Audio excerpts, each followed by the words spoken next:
All new Diwali collections. இங்க புதுசு எல்லாமே புதுசு. ஆனந்தம் சில்க்ஸ். முதல்வர் ஸ்டாலின் டெல்லியில் பிரதமரை நேரில் சந்தித்த பின்பு சென்னை மெட்ரோ ரயில் 2ஆம் கட்ட திட்டத்திற்கு மத்திய அமைச்சரவை நிதி ஒதுக்கியுள்ளது.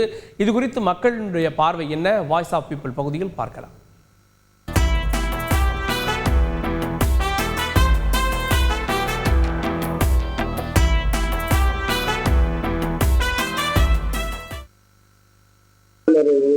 போக மாட்டாங்க, திமுக விலகிட்டே இருந்தாங்க. இப்ப எல்லாருமே அதுக்கு போக வர இருக்காங்க.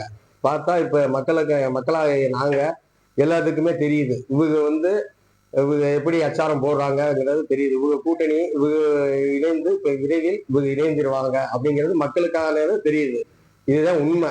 ரொம்ப நாளாக அந்த கொடுக்க வேண்டிய நிதியை கொடுக்காமல் நிறுத்தி வச்சுருந்தாங்கன்ட்டு ஒரு குறை இருந்தது. இப்போ அந்த 64,000 கோடி இதற்கோசரம் ரிலீஸ் பண்ணியிருக்காங்கன்ற ஒரு செய்தி வந்திருக்கு. இது லேட்டாக வந்தாலும் கண்டிப்பாக தமிழ்நாட்டு வளர்ச்சியில் இது ஒரு முக்கியமான ஒரு பங்காக இருக்கும். மத்திய அரசு தமிழ்நாடு அரசுக்கு நிதியுதவி கொடுத்தது ஒரு வரவேற்கத்தக்க கூடிய ஒரு விஷயம் தான். சென்னையில் போக்குவரத்து நெரிசல் இப்போ கம்மியாக இருக்கிற காரணம் மெட்ரோ ரயில் திட்டம் தான்.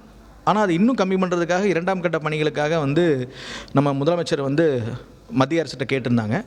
இப்போ 2ஆம் கட்ட பணிகளுக்காக அவங்க பணம் ஒதுக்கியிருக்காங்க. தாமதமாக இருந்தாலும் இப்போ ஒதுக்கியிருக்காங்க அப்படிங்கிறது ரொம்ப சந்தோஷமாக இருக்குது. போக்குவரத்து நெரிசல் கண்டிப்பாக கம்மியாகும்.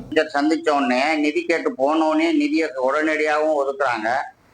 கவர்னர் உரைக்கு துணை முதல்வர் போய் உடனே அவர் கலந்துக்கிறாரு.